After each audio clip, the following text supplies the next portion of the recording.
Former President Obama spoke at a campaign rally in Philadelphia for Senator Bob Casey, Governor Tom Wolf, and other Democratic candidates running in Pennsylvania.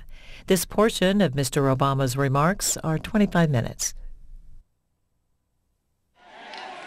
Every time we try to pull ourselves closer to the American idea, that all of us are created equal, endowed by our Creator with certain unalienable rights.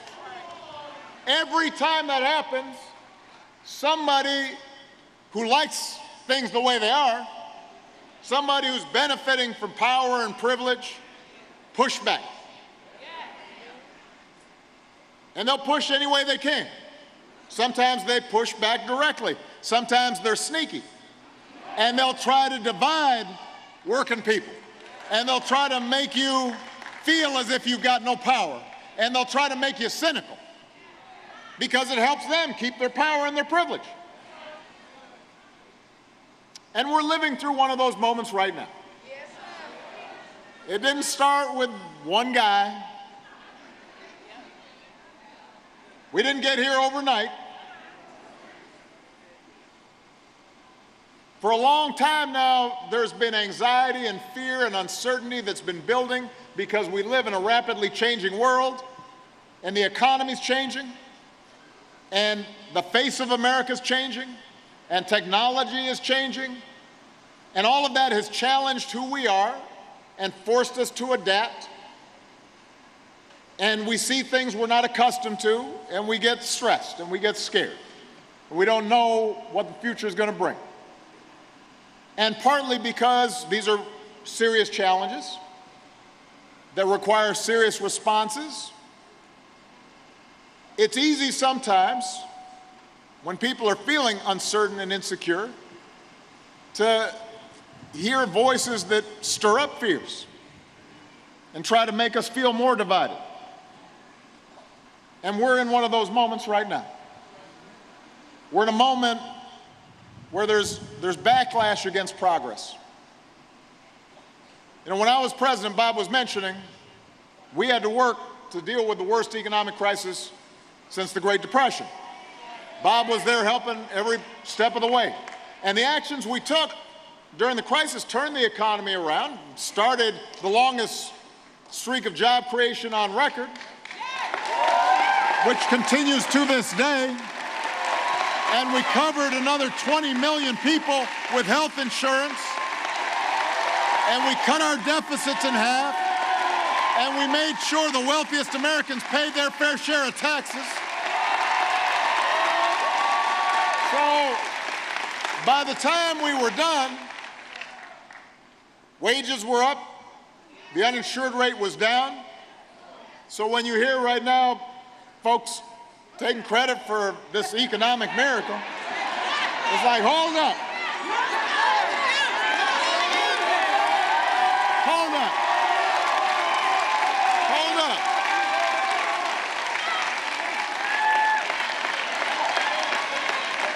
They act like it just started. Please. Anyhow. Here's the thing, though. We couldn't reverse some of these long-term trends, right? We've seen manufacturing jobs leave the country. That was still happening. We saw rising inequality that was still taking place. We saw the fact that the rate of unionization was still dropping. There were still a lot of trends that made life harder for ordinary people and working people, and we were working on them, we're making progress. But then once the Republicans took over Congress, they just decided, we're going to stop progress. We're going to block everything. They wouldn't even do stuff that they used to support, just because I was proposing it. So even though we did pull the economy out of crisis, even though the unemployment rate went down, there were still issues that were unaddressed, and people who were once solidly middle class still felt insecure. The same way that even though overseas we took out bin Laden and we wound down the Iraq War and the Afghanistan War, people still saw on TV that there were a lot of threats out there and terrorists, and so, okay. So yeah, okay. So these challenges,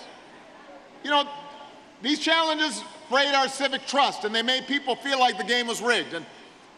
And then you got all this big money coming into politics, and it felt like, you know what, all the politicians, they're not listening to us, they're listening to lobbyists and a bunch of folks, who are pulling the strings behind the scenes. And opportunists then start exploiting these frustrations. And they reach back into our history of racial division and ethnic division and religious division. And they appeal to tribe. They appeal to fear. And they try to pit people against each other. And they tell us, oh, order and security is going to be restored if it weren't for those folks. Those people who don't look like us or don't pray the same way we do. That's an old playbook. I see you back there, by the way. I know y'all been waiting. So, the closer you get to Election Day, the more you will see stuff like this. This is what politicians fall back on. I don't watch TV generally, but I could already tell you what the ads are, right? They're trying to scare the heck out of you. They'll say, candidate such and such, they're going to let in murderers into your house. And then, that's what they do. And you'll be seeing more of that. And the thing is, the good news is in a healthy democracy, that kind of fear-mongering doesn't work. In a healthy democracy, our antibodies kick in, right? People of goodwill from both parties, they'll call out the bigots and the fear-mongers, and they'll work to compromise and get things done. But when there's a vacuum in our democracy, when we do not vote, when we take our basic rights for granted, then other voices fill the void. And they promise to fight for the little guy, even as they are helping the wealthiest and the most powerful.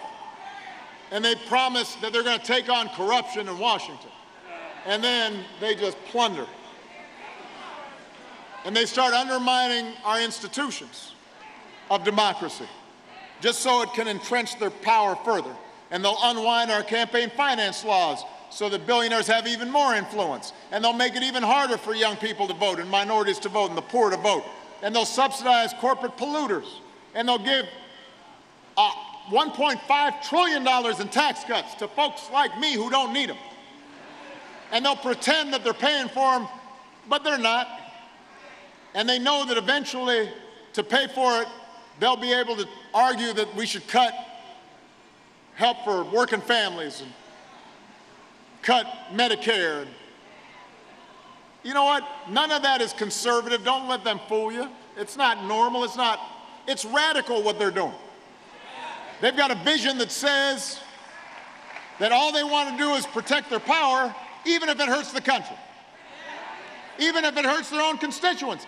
We've got governors around the country who did not expand Medicaid the way Tom Wolf did, even though they had hundreds of thousands of people in their state who needed health insurance because they didn't think it was good politically.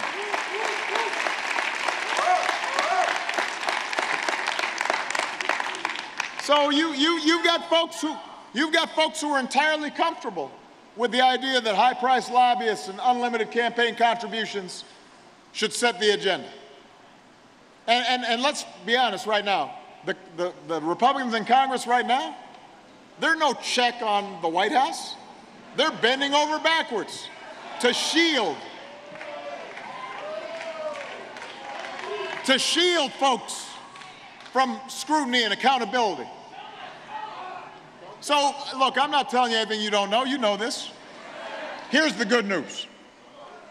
On November 6th, you have a chance to restore some sanity to our politics.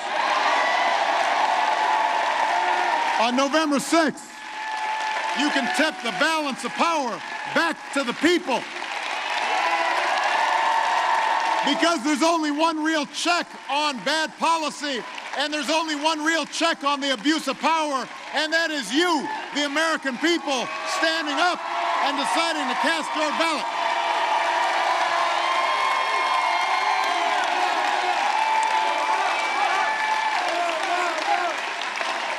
And the good news is, I've got some even better news.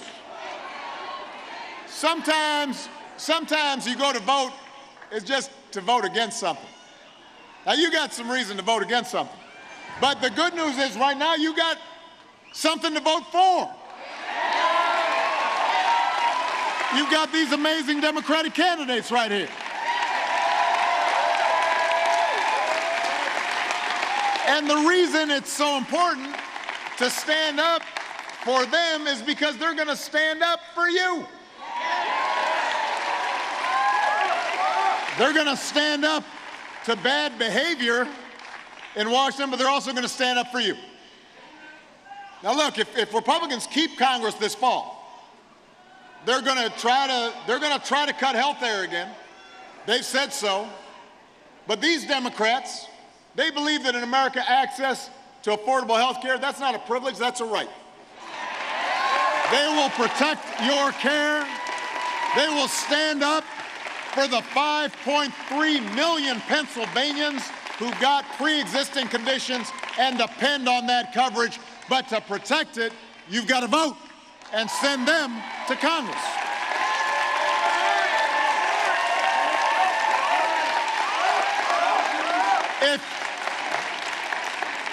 If a Republican took the governor's mansion this fall, they might undermine or roll back Medicaid expansion.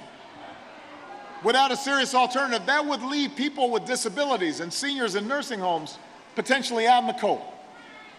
That would put folks who are caught up in this terrible opioid epidemic at even greater risk because they would have more difficulty accessing treatment. Governor Wolf expanded Medicaid under the Affordable Care Act, covered 700,000 Pennsylvanians. You know he's going to protect your care. But to make sure he keeps on doing it, you got to vote. You got to vote for Governor Wolf.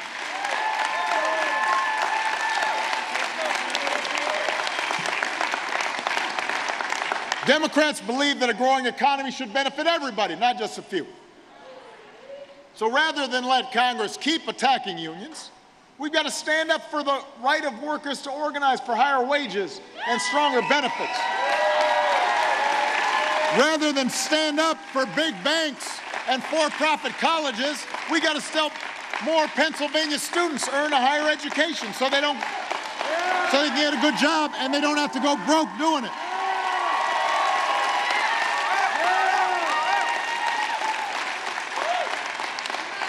Rather than side with the big drug companies, we got to bring down the cost of prescription medicine.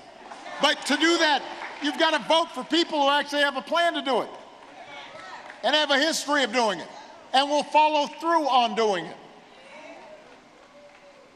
And you've got to convince people, even folks who aren't Democrats, on every issue.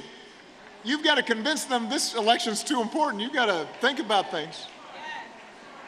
People of both parties should be concerned about the current course of this country.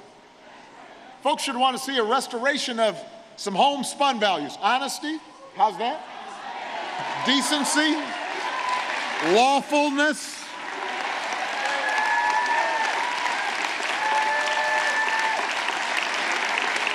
You don't have to be a Democrat or a Republican to say that it's not good to pressure the Attorney General or the FBI to use the criminal justice system to punish political enemies. That's what they do in some dictatorships. That's not what we do here in the United States of America. That's not how stuff works here.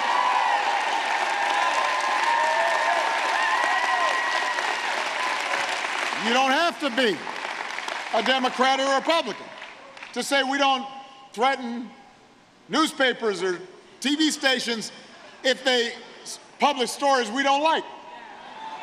There were a whole bunch of stories I didn't like. I didn't threaten folks. I might just complain. I might say to Michelle, hey, that's not fair. But because we live in a democracy. But in order to protect those basic rights, you got to vote. You don't have to be a Democrat or a Republican to say that we do not target people based on how they look, how they pray, what their last name is, what their sexual orientation is. That's not right. Treating people fairly, treating people with their innate dignity, that is not a Republican or a Democratic issue. That's a human issue. That's an American issue. Come on.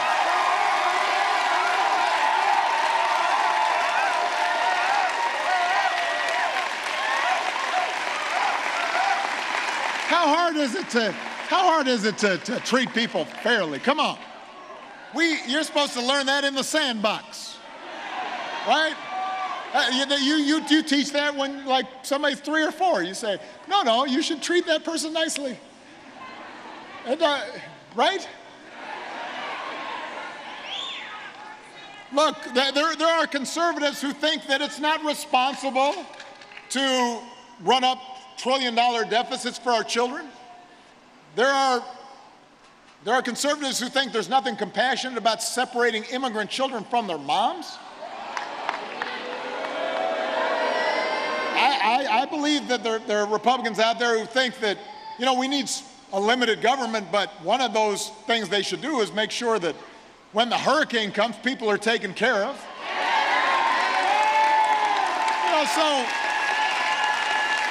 So look, I say this because to some degree I'm preaching to the choir if you got a ticket here. But hopefully some folks beyond this amphitheater are also listening. We don't have to agree on everything, but we do have to agree on some basic things. And we have to have elected officials who, even if we don't agree with them on everything, we trust them to do the basic things, the core values that make us proud as Americans. Who aren't going to, we need leaders who are actually going to stand up for what's right, regardless of party loyalty, and who are going to fight for you and fight for what's best in the American spirit. All right, so you can tell I'm losing my voice because I'm out of practice. But here's I'm wrapping up. Why? Come on. Here's the last thing I want to talk about, though, is I want to talk about the fact that I'm actually hopeful right now. And the reason I'm hopeful is because out of this political darkness, I see a great awakening happening. I am so encouraged because I'm watching people get involved for the first time, or they're waking up to the fact that I need to be involved after a very long time. So they're marching and they're organizing and they're registering people to vote, and they're running for office. Some people who never ran for office before, they decided, oh, this is too crazy, I got to get in there. Because they understood this time is different. This moment is too important to sit out. So they're military veterans like Chrissy Houlihan and George Scott. They're advocates who fight for Americans in need, like Mary Gay Scanlon and Scott Wallace and Susan Wild. They're moms who fought to protect our kids from gun violence, like Madeline Dean.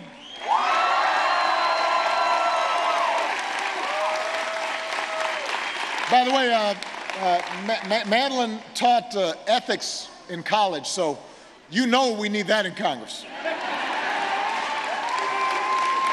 So you've got this movement of citizens, including, by the way, a record number of women, like Chrissy and Mary Gay and Susan and Madeline. You know what? Pennsylvania is a great state.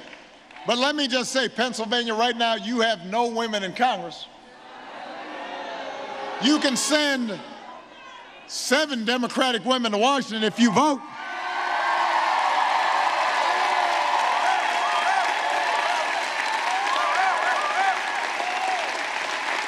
And I will tell you,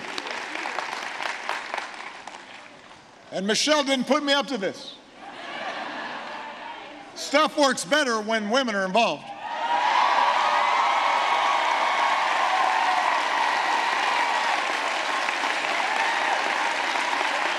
Government works better when women are represented in the halls of power.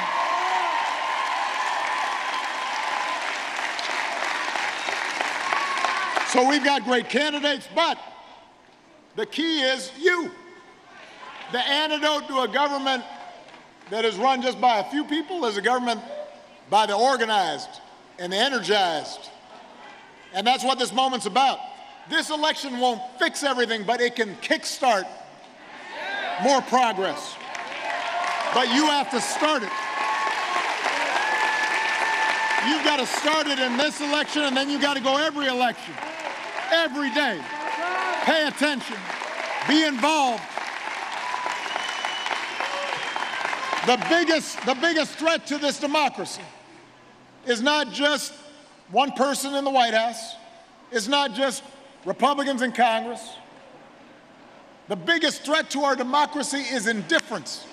The biggest threat to our democracy is cynicism. I'm talking to you, young people. You, pay attention. The biggest threat to our democracy is when young people think that it's not about me. I'm just going to look at my phone. Look at your phone to see where you can vote.